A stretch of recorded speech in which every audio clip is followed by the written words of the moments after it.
Coach, heading into the game today, I know you were kind of nervous. You had quite a number of injuries heading into this game. What was kind of your overall assessment today? I was very nervous because I really haven't seen ever as much devastation to one area of the game ever at one time. And we've got people, some people that's sitting out there on a bench, they've only been practicing maybe 4 or 5 times. And that's, we've been in practice like 30 days or whatever. It's the most amazing thing I've ever seen. And I really, I want to get this over with, get this last game over with. I really do. And I've got a headache thinking about it. And yet, I know that we had to ask players to play out of position or people to come up and show up in a big way, which is what Charise did, Noga, because most of the devastation is taking place within the guards. So, and so they have to work extremely hard. So there are things that we can, and better still, that we can't do in terms of pressing and everything else. And I've seen Stony Brook, and they didn't play as well as I've seen them play. I know that the coach will get them ready to play, but I was impressed, and I didn't want people to have to come to our game if they're coming from a distance and then not be able to see the last game. That's a headache, you know. But I'll be so glad when it's over. And I think that probably because we really pressed forward in the condition, you know, with the injuries and the difficulty that we had, but they demonstrated what it meant to stand tall and to rebound and work hard, and that's what was so impressive about this. So I think that it was good because we all got a chance to see, and they got a chance to prove some things to themselves. We had 5 people, 9 people, period, that were able to play today, and we normally have 14 players, so you can see how many people weren't able to contribute. The young woman to your right was, you know, had an injury in the preseason. Luckily, you got her back, you know, for the season opener. She got the start today. Had a career high in rebounds. You know, tell us a little bit more about how you think Charise did out there. I thought that she did exceptionally well. That's a lot. Let me tell you something. To play the point guard, especially with as many things as we run, and to recognize where the hits are, and that's what she was saying. She finally got a chance to play in a game situation and have to know where the hits are, and she'd almost see them after things happen. But I was sharing with her as we came in, when she's able to take the ball at great speeds and she knows exactly what she's looking for and what the hits are, she's gonna be tough. She's gonna be tough. And but I see the growth every day, and she's been devastated with an injury that doesn't allow her to play people that are extremely quick.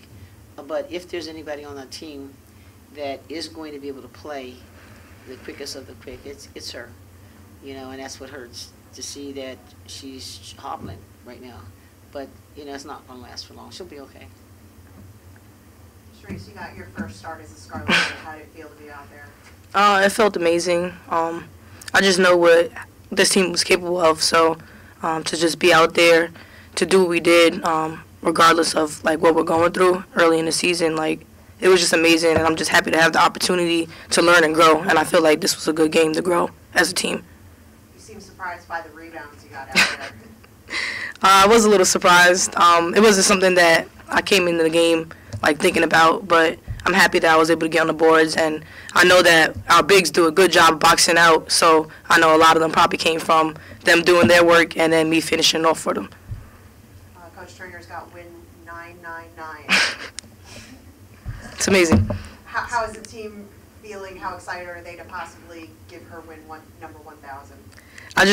Coach, that game, you just know we're going to have so much energy. Like, it's going to be so exciting.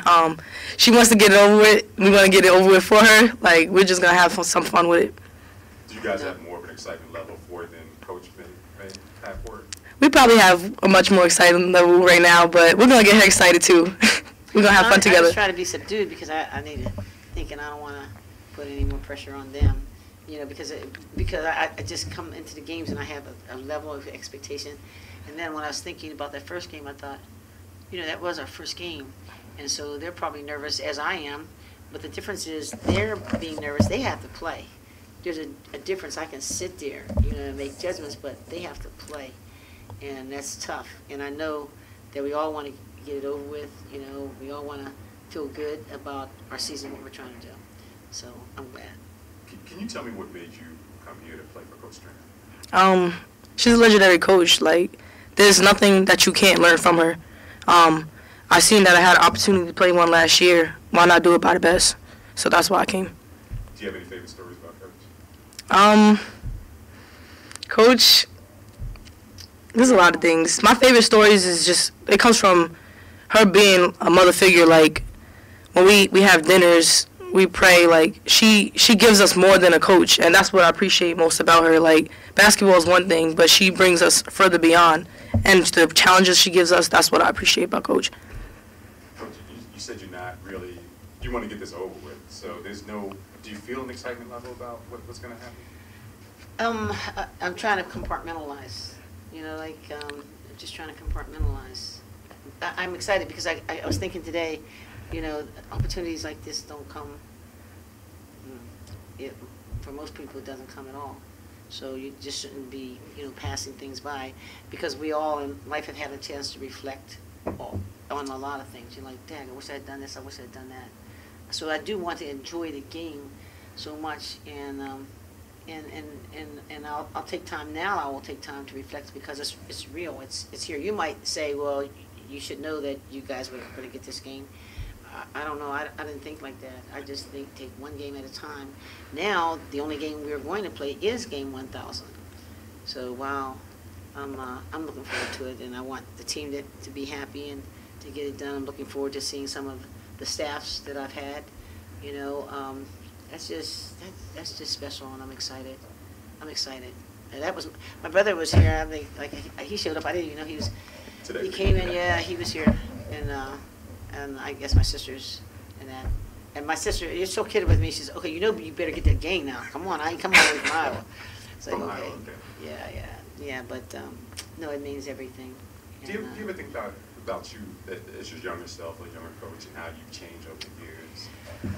Yeah, and I think that sometimes we all grow. I think sometimes when you're young, you don't know what you don't know, and that's true with anything. You know, like sometimes I tell the team, you don't even know what you don't know, and the only way you're going to find out is as you get older. You're like, well, I should have taken advantage of this way. Now I know. You know, I can look at that from a different perspective. But I just remember being like really asking myself, I wonder why I get so excited. I would get so excited just walking in the gym. I mean, really, just to smell some sneakers and ball bouncing, I would get so excited. And I just remember thinking, God must have really gotten something in me because I just love, you know, basketball, playing it. And if I can't play it, I was shocked because I enjoy coaching as much as I did playing, and I never would have thought that. I thought that was the most boring thing that you could ever do. But it's even greater because to see the smile on a player's face when she realizes that, you know, that she can do these things, that she can parlay that.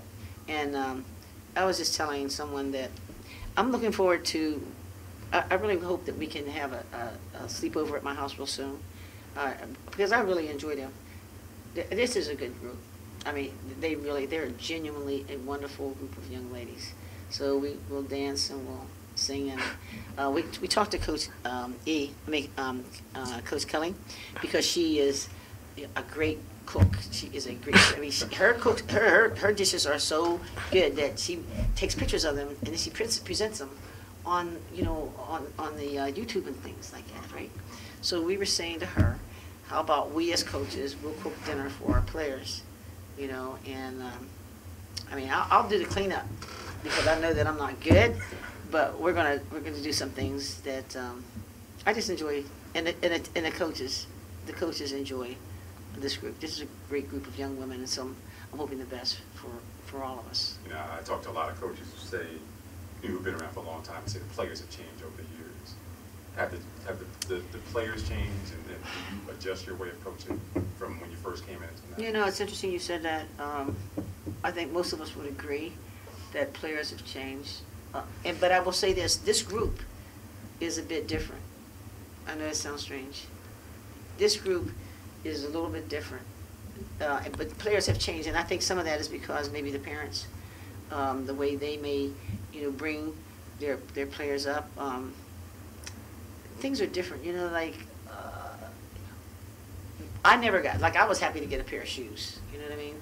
I was glad that I washed my own clothes, you know what I mean, my own uniform. I was just glad to, and then I saved up my money so I could buy my Puma sneakers, you know what I mean?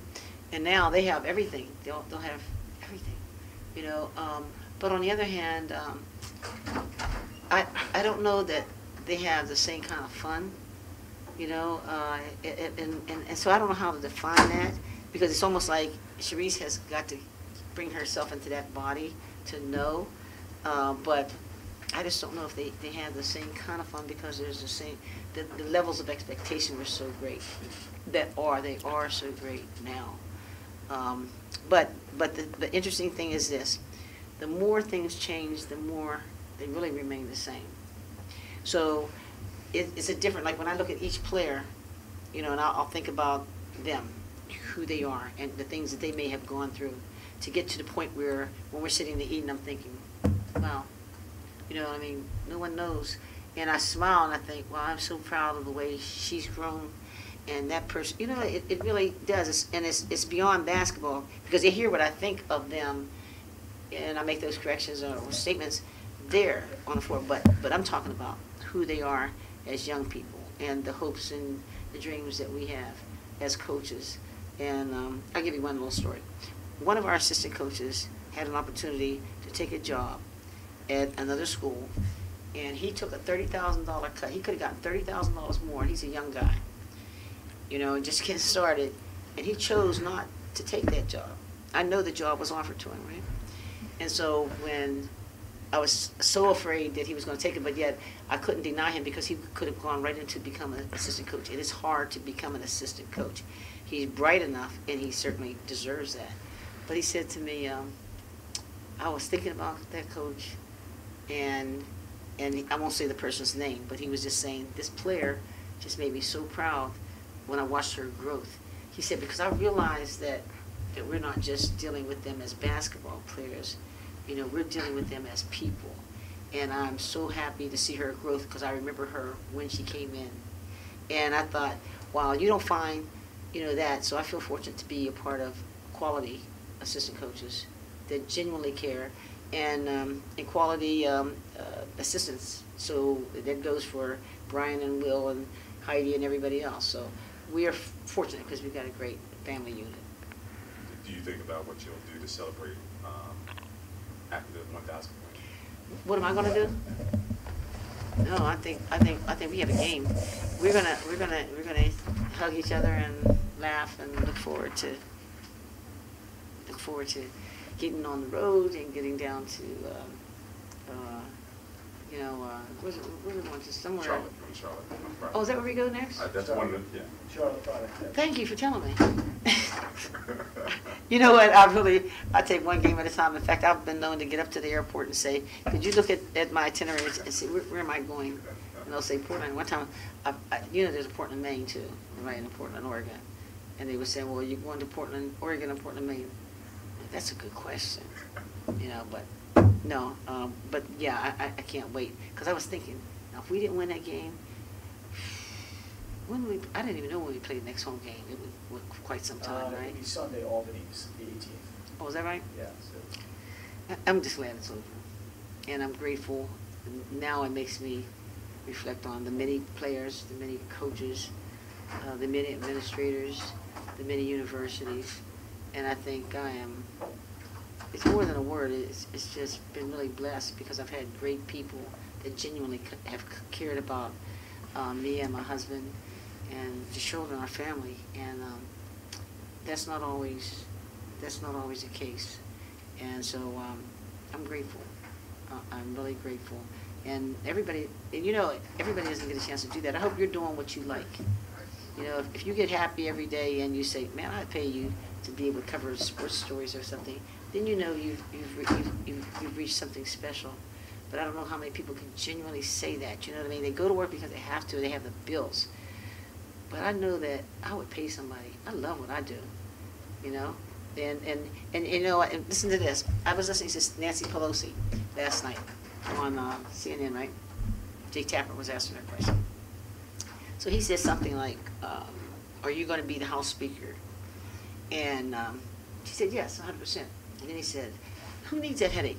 You know, like, why would you even bother with it? Because, you know, there's been all of this back and forth, you know, politicizing. And she said, but I look forward to it. And it's what drives me. And I thought, I know what she means. I know what she means, you know. And I think that for anybody that's fortunate enough to do something that they genuinely love, man, you know. And then with basketball or sports, there's immediate gratification. There's immediate gratification. You know, you could do a great job, and then your boss is waiting for a year to give you that raise. When I look at little things, like maybe the way the team cheered, you know, little things, maybe that I took a time out to say, well, why did you look like you were upset because this pass wasn't made? Well, hold up, you know, because we have to continue to teach, and I see that person embrace and know, yeah, I'm sorry, yeah, okay. You know, it's a lot of things that are going on that I'm just happy that, and fortunate that I'm doing it, and wow, I'm lucky. I'm one of the lucky people. I was talking to some of the fans here. I don't know if you saw them once with the $9.99 sign when you walked off the court. Yeah. I mean, but you seem like they seem like there's a tremendous love affair with you from the fan base here. And how does that make you feel? You know, just special, because we do have a love affair. We have every year in let's say it like this. We've gone through the happy times. We've gone through deaths with some of the people, you know, and we're all together. We're all together, and I know they love our kids, and I feel fortunate they love me. I'm aware it's more personal, you know. Like I probably know that what happened to your husband, you know what I mean, or your wife, or what's going on with your child. They feel comfortable enough to tell me, and one of the things that we're going to do this year is we're going to go to I think it's to Europe, you know, in the summer. And so many of those people are the people that went with us when we went to Italy. And I think we're going to Spain, yeah.